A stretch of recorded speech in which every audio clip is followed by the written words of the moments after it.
ഇത് തികച്ചും പക്ഷപാതപരമായിട്ട് പോലീസ് പെരുമാറിയതാണ് എന്നുള്ള ഒരു മുൻ പോലീസ് ഉദ്യോഗസ്ഥയായിട്ടുള്ള എനിക്ക് നല്ലപോലെ അറിയാം.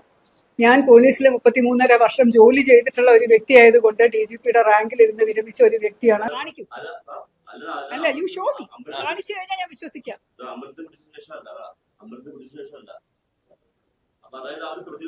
ഞാന് വട്ടിയൂർക്കാവ് നിയോജക മണ്ഡലത്തിലെ BJPയുടെ സ്ഥാനാർത്ഥിയാണ് എന്നത് എല്ലാവർക്കും അറിയാവുന്ന കാര്യമാണ്. തിരഞ്ഞെടുപ്പ് നിശ്ചയിച്ച സമയത്ത് പോലീസിലുണ്ടായ ഒരു മാറ്റത്തിൽ വട്ടിയൂർക്കാവ് SHO ആയിട്ട് പുതിയ ഒരാള് നിയമിതനായി. അതുവരെ എനിക്ക് തോന്നുന്നു ചെങ്ങന്നൂര് സ്റ്റേഷനിലായിരുന്നു ശ്രീ വിപിൻ എന്നാണ് തോന്നുന്നത്. അദ്ദേഹത്തെ ഇവിടെ നിയമിച്ചു. അപ്പൊ തൊട്ട് ഈ തെരഞ്ഞെടുപ്പ് പ്രചാരണത്തിലുടനീളം ഞങ്ങൾ കണ്ടുവന്നിരുന്ന ഒരു പ്രവണത എന്ന് പറയുന്നത്, എന്തുകൊണ്ടോ NDAയുടെ പ്രവർത്തകർക്കെതിരെ, BJP പ്രത്യേകിച്ച് സംഘ പ്രവർത്തകർക്കൊക്കെ എതിരെ വളരെ ക്രൂരമായിട്ടുള്ള കർശന നടപടികൾ നിരന്തരം വട്ടിയൂർക്കാവ് പോലീസിന്റെ ഭാഗത്ത് നിന്നുണ്ടായി. അത് പ്രചരണ സമയത്ത് ഉടനീളം ഞങ്ങൾ കണ്ടതാണ്. ഞങ്ങളുടെ ഓരോ സമ്മേളനങ്ങൾ നടക്കുമ്പോഴും, ഓഫീസ് ഉദ്ഘാടനമാണെങ്കിലും അല്ലെങ്കിൽ തിരഞ്ഞെടുപ്പിന്റെ കൺവെൻഷൻ ആണെങ്കിലും ഏതെങ്കിലും തരത്തിലുള്ള പാർട്ടി മീറ്റിംഗ് ആണെങ്കിലും ഒക്കെ നടക്കുമ്പോൾ അതിനെതിരെ ഒരു മോശമായ പ്രവൃത്തി പോലീസിന്റെ ഭാഗത്ത് നിന്നുണ്ടാവുകയും അതേസമയം അതിലൂടെ പാസ് ചെയ്ത് പോകുന്ന മറ്റ് പാർട്ടിക്കാരുടെ, കോൺഗ്രസിന്റെയും CPMന്റെയും ഒക്കെ വാഹന പ്രചാരണത്തിനും അതുപോലെയുള്ള സമ്മേളനങ്ങൾക്കും വളരെ ഉത്സാഹത്തോടു കൂടിയുള്ള പോലീസിന്റെ സഹകരണം ലഭിക്കുകയും ചെയ്യുന്ന ഒരു പരിപാടി ഞങ്ങൾ അന്നേരം തൊട്ടേ കണ്ടിരുന്നു. ഇതിനെതിരെ പല പ്രാവശ്യം ഞങ്ങള് സീനിയർ ഉദ്യോഗസ്ഥരോട് പരാതിയും പറഞ്ഞിട്ടുണ്ടായിരുന്നു. ഈ ശ്രീ വിപിനും അദ്ദേഹത്തിന്റെ കൂടെയുള്ള ചില പോലീസ് ഉദ്യോഗസ്ഥരും സ്വീകരിക്കുന്ന നയം എന്ന് പറയുന്നത് തെറ്റാണ്, ഇത് ശരിയല്ല. ഒരു തെരഞ്ഞെടുപ്പ് നടക്കുമ്പോൾ എല്ലാവരോടും നിഷ്പക്ഷമായി ഒരേപോലെ പെരുമാറേണ്ട പോലീസ് ഇങ്ങനെ പെരുമാറുന്ന ശരിയല്ല എന്ന് പറഞ്ഞിരുന്നു.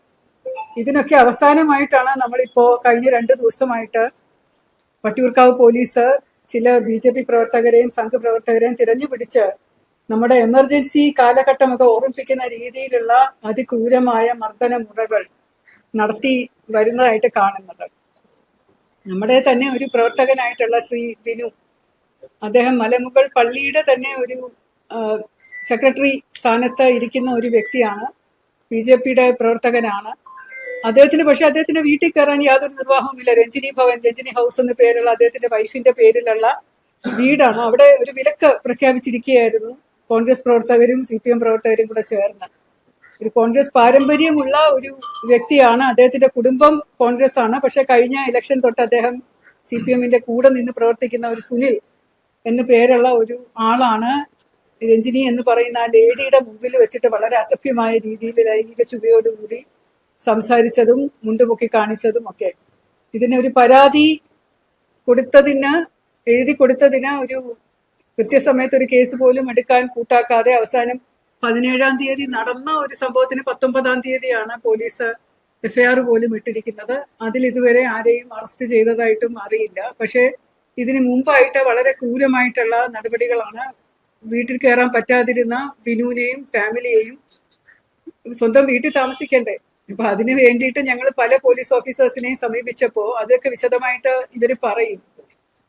പക്ഷേ വളരെ വളരെ മോശമായിട്ടുള്ള രീതിയിൽ CPMക്കാരും കോൺഗ്രസ്സുകാരും പോലീസുകാരും കൂടെ ചേർന്ന് കുറച്ച് BJP പ്രവർത്തകരെ ഉപദ്രവിച്ച് നമ്മുടെ സീനിയർ നേതാക്കന്മാരെ പോലും ലാത്തിയും പുളിവാറും ഒക്കെ ഇട്ട് മർദ്ദിച്ചിട്ടൊക്കെയായിരുന്നു അന്ന് ദിവസം രാത്രിയിൽ ഒരു ഭീകരാവസ്ഥ സൃഷ്ടിച്ച് അന്ന് വനിതകളടക്കം വട്ടിയൂർക്കാവ് പോലീസ് സ്റ്റേഷനിൽ മാർച്ച് നടത്തിയവർക്കെതിരെ കേസ്, അങ്ങനെ നിരന്തരം കേസുകൾ എടുക്കുകയും നിരന്തരം ഉപദ്രവം ഉണ്ടാവുകയും ചെയ്തതിന്റെ പാരമ്യതയിലാണ് ഇന്നലെ നടന്ന സംഭവം. ഇന്നലെ ഒരു ക്ഷേത്രത്തിനകത്ത് അകത്ത് കയറി പ്രതികളല്ലാത്ത കുറച്ചു പേരെ പിടിച്ചുകൊണ്ടുപോയി പോലീസിന്റെ വണ്ടിയിലിട്ട് അതിക്രൂരമായിട്ട് മർദ്ദിച്ച് ശ്രീ ബിനുവിനെ, അതായത് ഈ രഞ്ജിനിയുടെ ഹസ്ബൻഡ് ബിനുവിനെ അടക്കം കണ്ണൊക്കെ അടിച്ചു പൊട്ടിച്ചുള്ള ഒരു മർദ്ദനത്തില് പോലീസ് ചെയ്ത്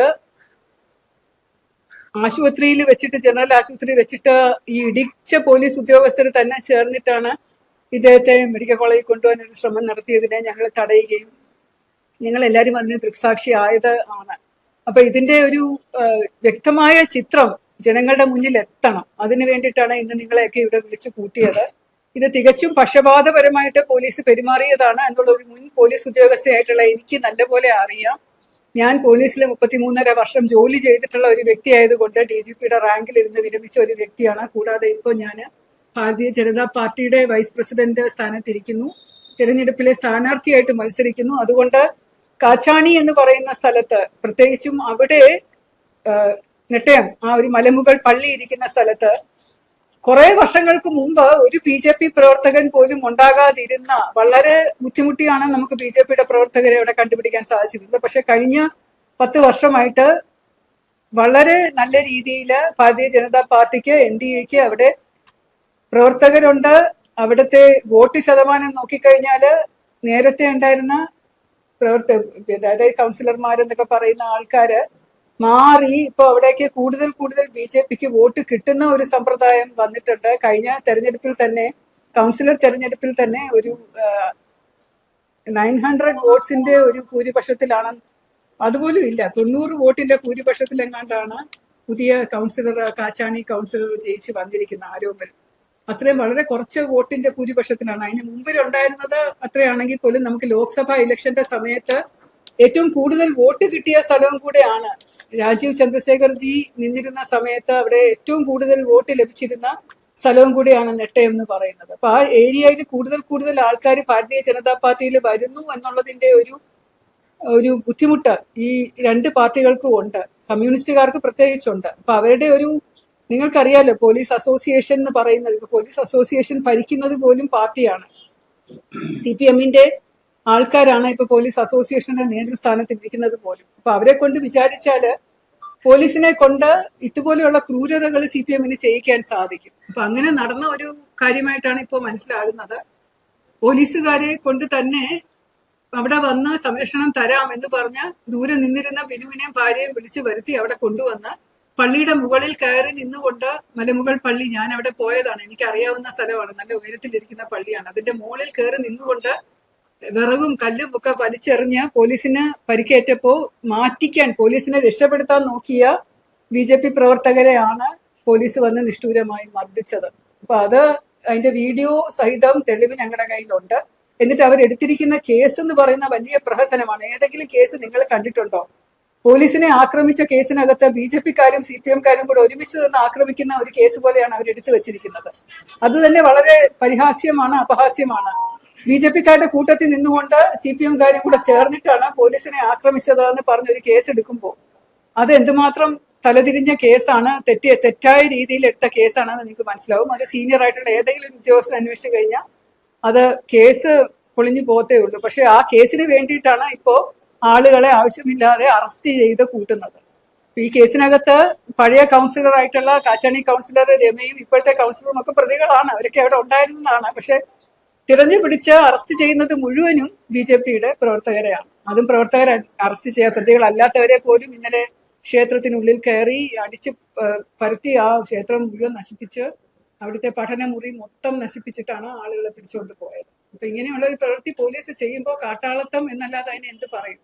ഇതുപോലെയുള്ളൊരു ഭീകരത പോലീസ് ഇതിനു മുമ്പ് തിരുവനന്തപുരത്ത് ഒരിടത്തും കാണിച്ചിട്ടില്ല. നിങ്ങൾക്ക് തന്നെ നോക്കിയാൽ അറിയാൻ പറ്റും. ഈ പാർട്ടി പ്രവർത്തകരെ ഇതുപോലെ തല്ലി ചതച്ചിട്ടുള്ള, ഇത്രയും ക്രൂരമായിട്ട് ഉപദ്രവിച്ചിട്ടുള്ള ഒരു സംഭവം ഇതിനു മുമ്പ് വേറെ ഉണ്ടായിട്ടില്ല. അപ്പൊ ഇത് നമ്മുടെ അടിയന്തരാവസ്ഥയൊക്കെ ഓർമ്മിപ്പിക്കുന്ന രീതിയിലുള്ള ഒരു ക്രൂരത എന്ന് പറയുന്നത് തീർച്ചയായിട്ടും തിരഞ്ഞെടുപ്പില്ല. ഇവർക്ക് ഭയമുണ്ട്, ഈ LDFനും UDFനും ഒക്കെ ഭയമുണ്ട്. BJP കയറി വരുവോ, ആ കാച്ചാണി ഏരിയ അവരുടെ നഷ്ടമാവുമോ എന്നൊക്കെയുള്ള പേടിയുടെ പുറത്ത് ചെയ്യുന്നതാണെന്നേ പറയേണ്ടതുള്ളൂ. അതുതന്നെയാണ് തോന്നുന്നത്.